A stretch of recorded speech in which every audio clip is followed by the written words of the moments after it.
আজকের এই দিনে মহতী দিনে প্রভু আমাদেরকে উপস্থিত করেছেন যেন আমরা তার গৌরব আরাধনা করি। হালেলুয়া। মঙ্গলময় স্বর্গের পিতা, তোমায় ধন্যবাদ করি, মহতী সময়ের জন্য তোমায় ধন্যবাদ করি। সেই প্রভাত থেকে শুরু করে পর্যন্ত সুন্দরভাবে বনপান করলেন, বাঁচিয়ে রাখলেন, সকল প্রয়োজন মেটালেন প্রভু। তাই তোমার মহানামে ধন্যবাদ। সমস্ত বিষয়ের জন্য তোমার চলে রেখে সমস্ত প্রার্থনা যিশু বাবা তোমার নামে চাইলাম।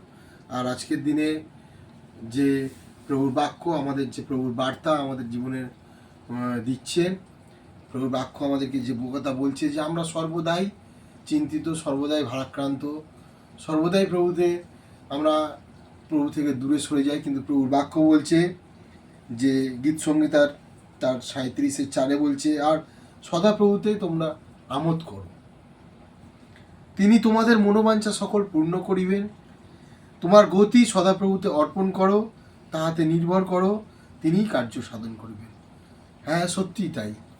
আমরা যদি আমাদের গতি সদাপ্রভুতে অর্পণ করি তাহলে তিনি আমাদের কার্য সাধন করিবেন। আর প্রভু আমাদের, যদি আমরা প্রভুতে আনন্দ করতে পারি, জগতের আনন্দ নয়, যদি আমরা প্রভুতে আনন্দ করতে পারি তাহলে তিনি আমাদের যাবতীয় যা কিছু মনোবাঞ্ছা আছে সমস্ত কিছুই তিনি পূরণ করবেন, কারণ তিনি সদাপ্রভু। তাই যিশুয়া পুস্তক তার 25:8 বলে যে আমি সদাপ্রভু, সকলার চোখের জল মুছাইবি, আমার প্রজাদের দুর্নাম আমি ঘোচাবো।